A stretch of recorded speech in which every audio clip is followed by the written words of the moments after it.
you, Okay. Presido. So, good evening, my people. I greet you specially. He greet you too. So now, your face show and your shoe shine. um, Engineer, I've said this severally. Don't worry, I will come so that you can teach me how to write. Maybe I will start writing scripts.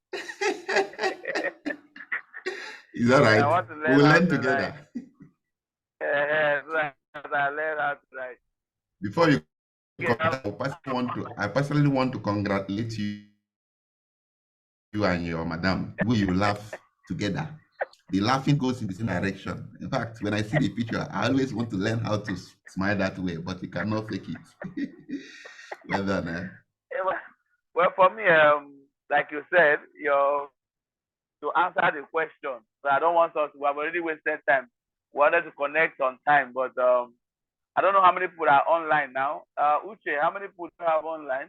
Should we go ahead? Yes, please go ahead. I'm recording it so we can. Okay, I think we have about. Five. Okay, you are recording it. All right.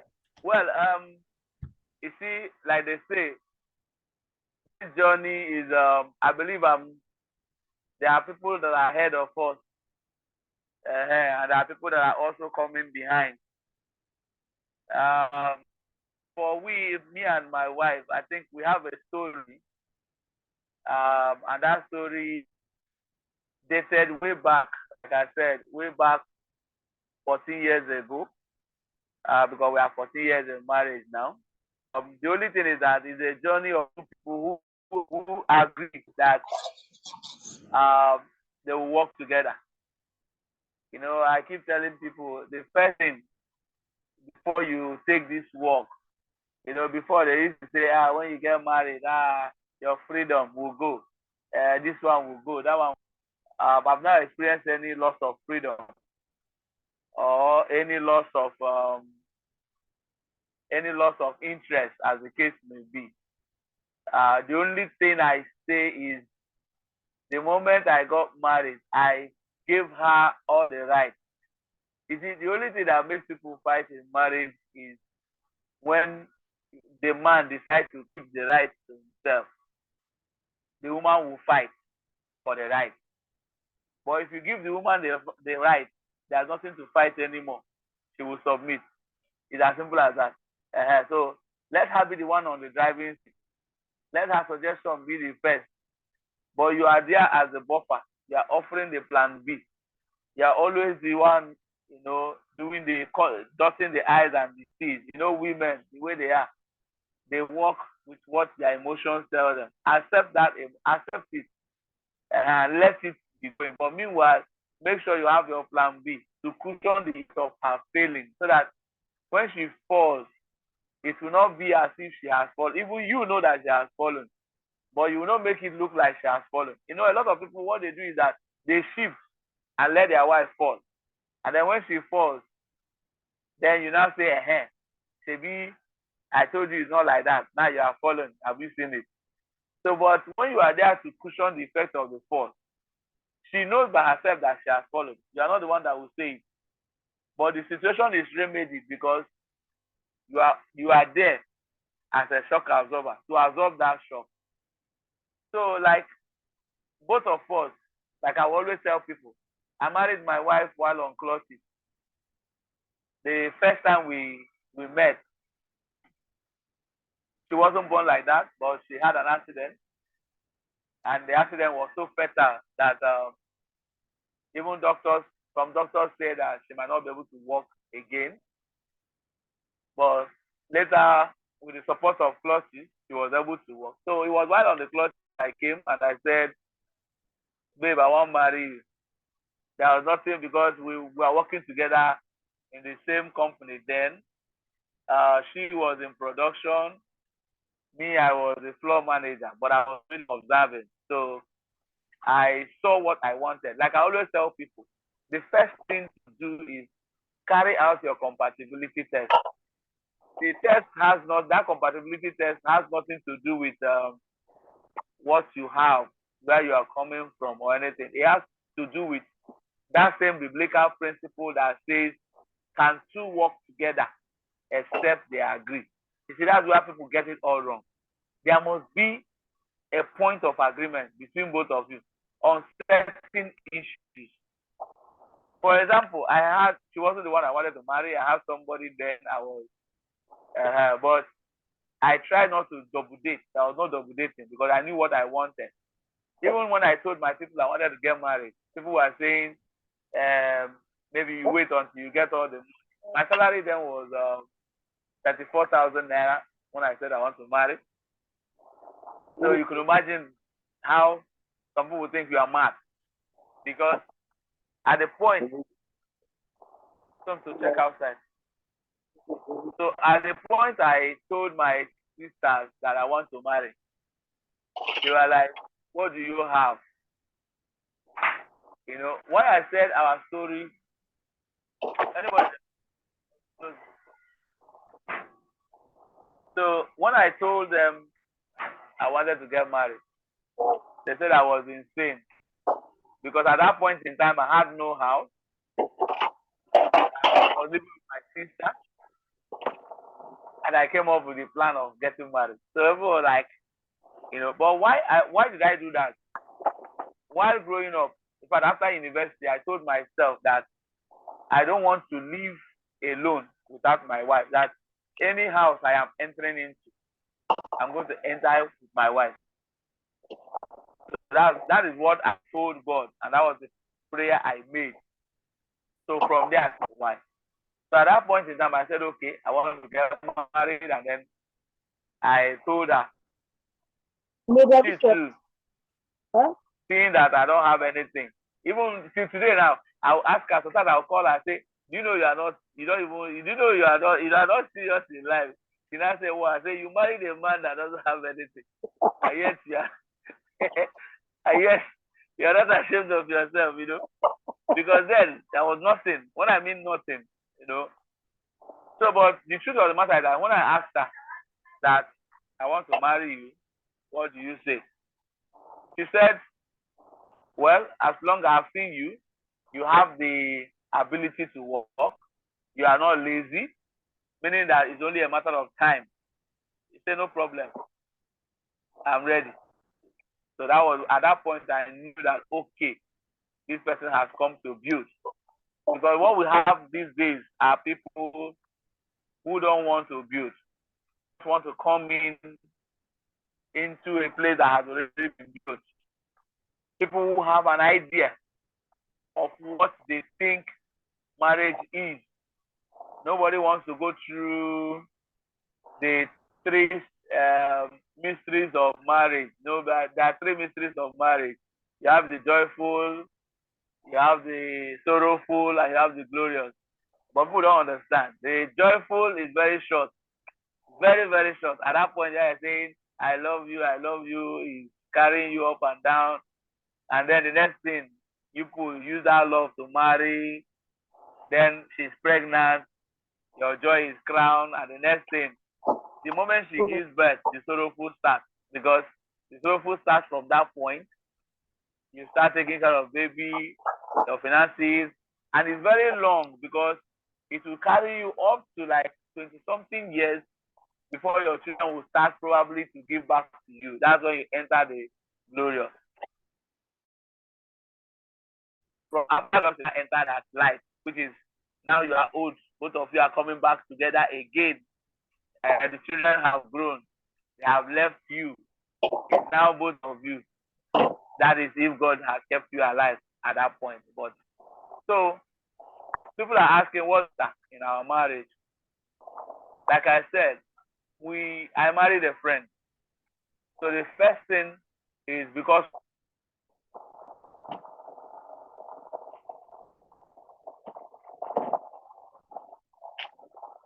So you're muted though, you're muted when the secret is coming. I'm on the passenger side. You know, when because you already know your worth, you know that you have the power, but you decide not to use the power. You know that you have the power to say, you have the power to say, don't go, but you don't use the power. So you find out that at that point is that everything will work seamless. We have a way of fighting back when you try to hold back anything from them.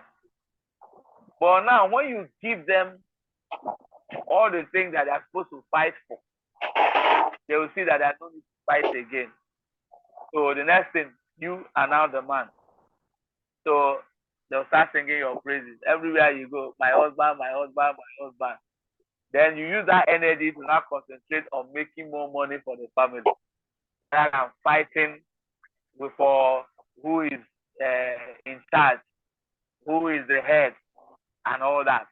So the moment you drop that who is the head syndrome and make yourself a servant first of all in that home, you discover that I know women for one thing.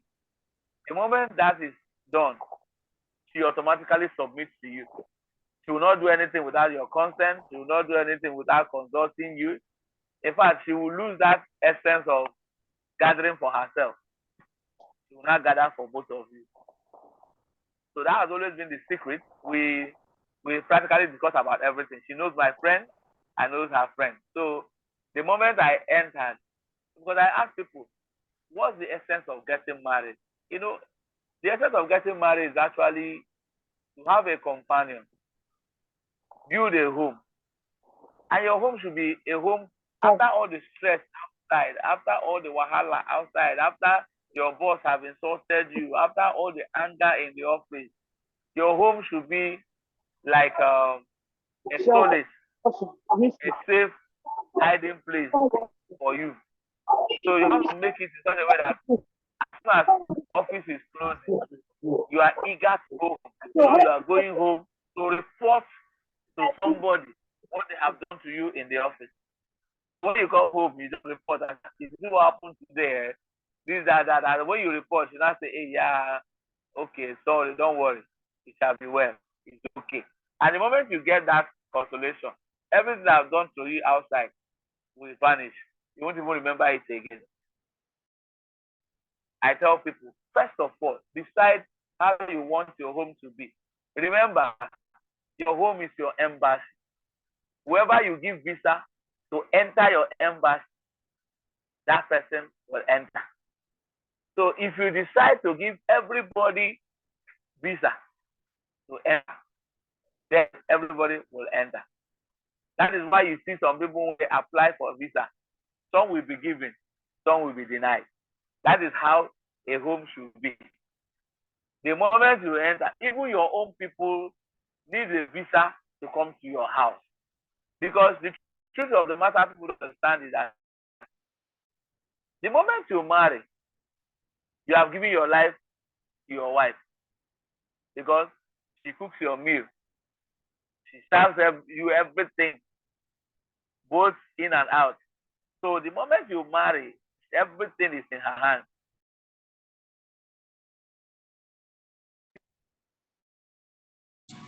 It becomes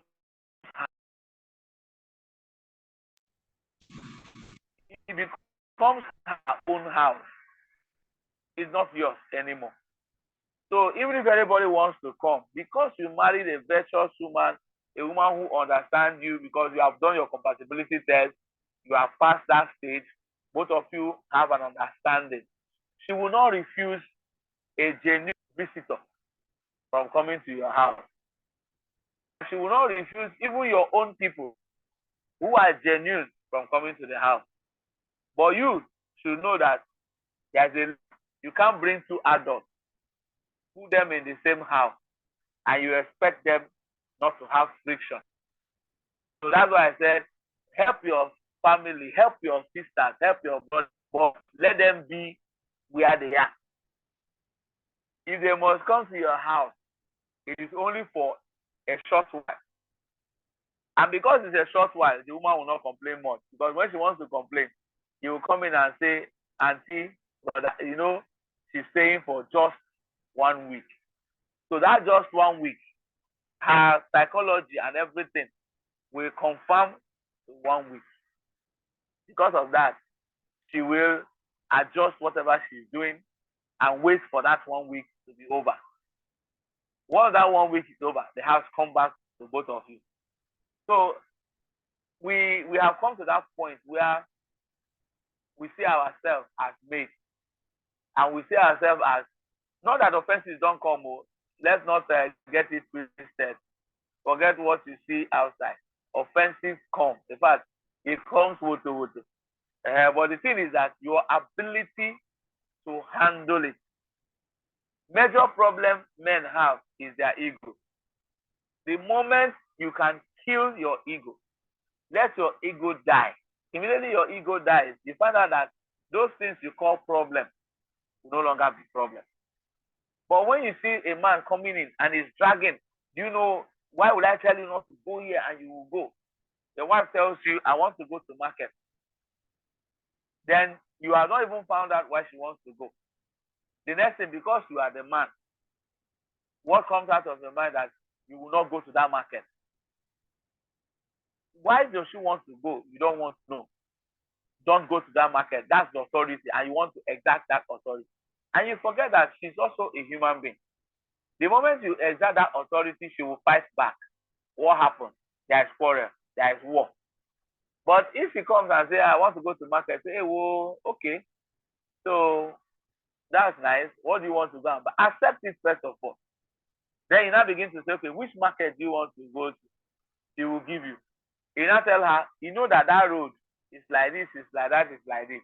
And if you go to that market, see what will happen, see what will happen, see what will happen. But if you have considered all these things and you feel like you want to still go, no problem. So how much do you need? Then she tells you how much. And that's okay. I can't afford this one you are mentioning now. Okay, let me, from that your list, do this one that is more important.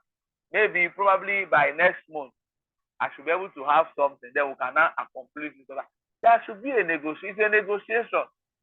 It's like FG labor relationship. You people must have that negotiation on daily basis. She says, like I tell people now, school most times is why we fight. You are telling yourself that, like I always tell all men, accept what you can offer. Don't accept because you want to please. If what you can offer is a school within your neighborhood, and madam says, no, my friend goes to this school, work your own part of it and say, okay, if you want them to go to that school, the one I can afford is 45,000. The one you want them to go is 90,000. The difference of it is 45,000. So if you are willing to bring the 45,000 naira to add to the 45,000 naira that I have, then they will go to that school. But if you don't have it, then they will go to the one I have budgeted, because that is within my budget. You see, it's a negotiation, like I said. It's not by force. If you use that authoritative voice to go, people will keep having issues. At a point, it will become Aisha and Odogu. You find yourself outside, and then you start calling people to come and settle. So that's why we smile. That's why we laugh, because, like I told everybody, we started from leg to Okada to Keke Napep, and then today, we are saying that, okay, we will have a car, then we have a house. We built it from scratch. And again, I also let people know that marriage is like driving on a highway. When you are pulling out from the street, that is when you are already single. The moment you want to marry, you have entered the highway. Now, if you enter the highway, if you are driving, two things that are in your mind: choose your lane, choose your speed. That is your own cup of tea. Some people can decide to drive 120. You know that what you can manage is 80 kilometers per hour. Choose that 80 kilometers. Choose the lane that the 80 kilometers people can stay. Then start driving. Then the next thing, if you watch somebody who is on the highway, you focus on the road using your two side mirrors.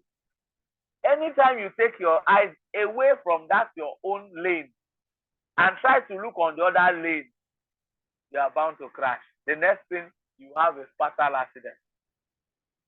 Anytime you want to increase your speed above the limits that you can carry, cheating, that's what you hear everywhere. Even the ones that have not entered now, they're saying, I can't find a cheating husband. I just start laughing. I just said about say, see, if you have a free mind, you will have a free home. The moment you that is in the marriage does not have a free mind, you try to find out, you are snooping around. That energy you have used to make more money for your family, you are busy using it to check madam's phone. You are busy used to check who calls her. You are busy checking how she lives. For me, that is negative energy. And it takes you away from what is in front. Another thing men should know is get your wife busy. If your wife is busy, she's working or she's doing business. In fact, try business. Immediately you do business, you will know the value of money. And immediately she knows the value of money, trust me, your problem is 80% solved. Your wife will be the one advising you against spending money. Try to take her to a boutique or try to take her to a place where they sell hair. And you tell her to pick a hair of maybe 150,000. Because she is doing business, I know Mommy Glow is listening now. Because she is doing business, she will say 150,000 can buy me a bag of flour. And when I get that bag of flour, I will make 20 cartons of chicken, chin. And when I sell it, I will say, give me that money. Don't buy again. So you find out that you'll be forcing her. No, take it now, take it. I need the money. We can convert it to something else. You find out that a woman that is working hardly make her hair frivolously like ever after. Other ones will do maybe hair 1 week, they will lose it. Not that she will not look good. She will look good. But if we go for the option that will last, not those options that maybe you go and do one nail and one fingernail for 50,000. When there is a software that will do the same nail for 1,500 and it will look nice and neat. It doesn't mean that you are poor. At least you are now progressing, because most of the problem in marriage is finance. A whole lot of problems.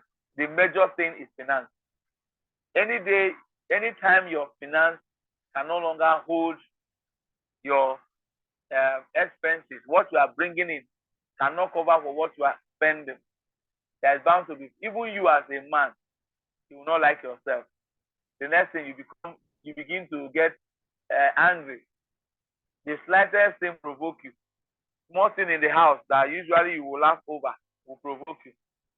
Even when they are saying something that doesn't pertain the money, you will flare up and say, is it because I don't have money? Even when they are not even saying anything pertaining that. So you find out that you put yourself in a place where you are always angry.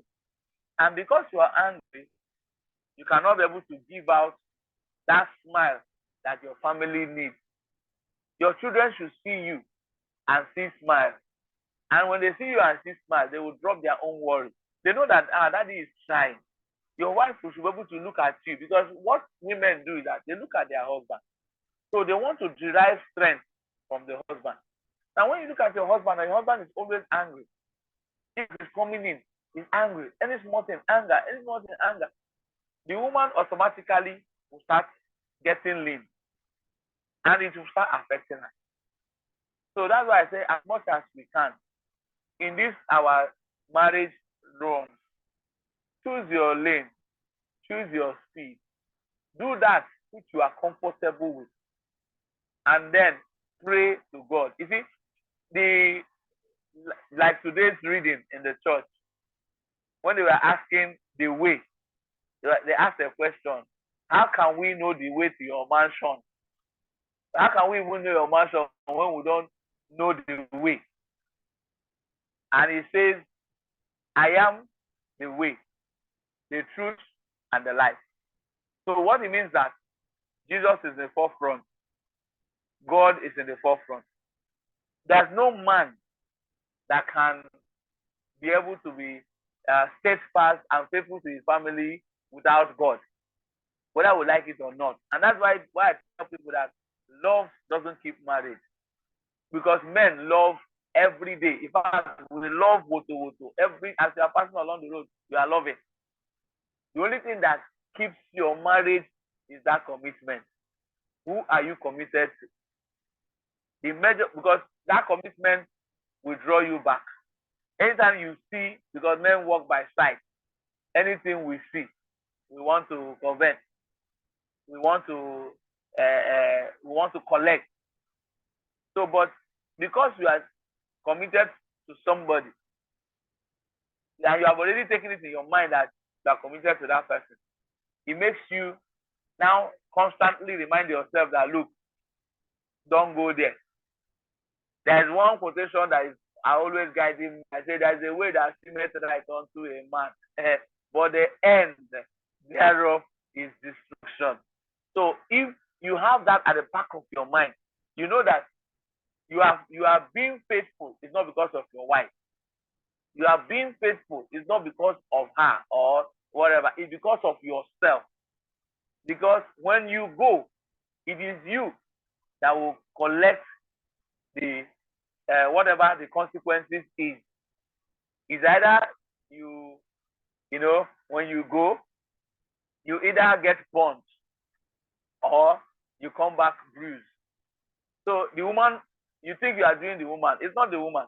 There was a day I told my wife, I say, you people are jumping up and down, talking about cheating. You think if I want to cheat, it's because of you. It's because of myself. It's not because of you. Because I want to live long. I don't want my wife to outlive me. Because the moment you do all those, men go early because of things like this. It's not because of anything. When you do when you involve yourself in that thing, your finances are divided right now because you are paying at home, you are paying outside, and then your income is stationary. Imagine you are earning 200,000, and then another 200,000, you have your home to cater for. Then you have one side chick somewhere who is always, and those ones have come to kill, steal, and destroy. That's what I call them. They have come to steal, kill, and destroy. Because one, they are the one that want to buy iPhone 13 Pro Max, which your wife will not want you to buy for her. They are the one that want to buy Bone Street, which will take the whole of your 1 month salary. They are the one that gives you condition when to come and when if they call you now and say, look, I want to see you now. And then you see yourself lying in the house because you want to go and see. And they are the ones that, you see, most time when I tell people, the danger in that is enormous. So it's not because of your wife. It's not because of all this one that women are jumping up and down, thinking that they can stop their man from cheating. Forget about it. Do you understand? So I think they say we have 5 minutes to end this. So I'm just trying to rush up all the points I have so that we also understand. It's a journey, and marriage does not have an end. And it's not a destination, it's a journey. So what you need to do is you plant nuggets along the line, something that makes it interesting. You are the one that will create the environment that will renew your marital vow. Some people have a way. Some people is money. But I tell people, at times you don't even need money to recreate your marriage. What you need is one simple idea, a funny idea. Okay, like today now, for example, my wife didn't know that we are planning a surprise party for her. I have already gone to look for a hall. When I asked the hall said 100,000 naira for the hall. And I looked at it, I said, no, I have a house. I just called a few friends. We did the cooking outside. We did the cake outside. This evening, this afternoon, in fact, she was preparing that we are going for fellowship. All of us joined. Yes, we dressed up. We are going for fellowship. At the point, I said, hold on. Somebody is calling me outside. She was inside, and then the door opened, and everybody started coming. The food, the cake, the drink, and then the house is full. Even she was like, she never saw it coming, and she didn't know what was happening. Now, you see, these are small, small things. I know women for sure. These are small, small things that make them remember. And when they remember it, they'll be like, wow, this man will never abuse me. So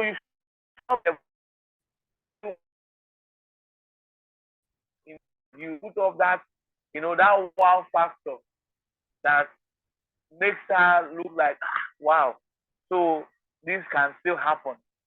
But some of us, we are too religious and too rigid. It is either not fun and one amount or amen, no other thing on top of it. So whenever they mention something for you, it seems as if no, it's for the worldly people.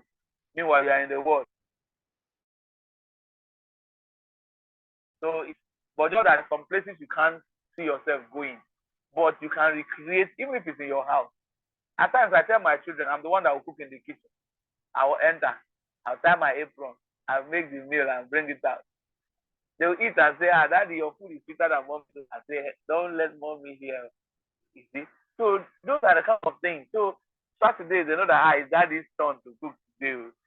They all know, they'll be waiting. So, but somebody can come to your house and say, look at this man. He's serving the wife. He's entering kitchen to cook. That's when ego now comes in. You now feel like, what's that? I'm the man of the house. I'm not supposed to enter kitchen. So, but you can do that. Pass it to your wife. She will sit down and eat. When she finish eating, you take the plate away. And then tell her, I don't remember it today. Of course, they may want to end. So it's a road to somewhere. When you have done all those things, and the time of reckoning, he said, I have done B, A, and B. Now it's time to compensate me with C and D. And then she will not say, okay, because you receive your case closed. So it's very simple. Give them candy, and they will come on your lap. You don't need to roll, you don't need to labor yourself, running up and down, try to overwork yourself. Our span now is very short. Why is this short? Because we are the one that also makes it very, very short. First of all, you accept responsibilities that are far, far above you. You place yourself in a category that nobody created for you.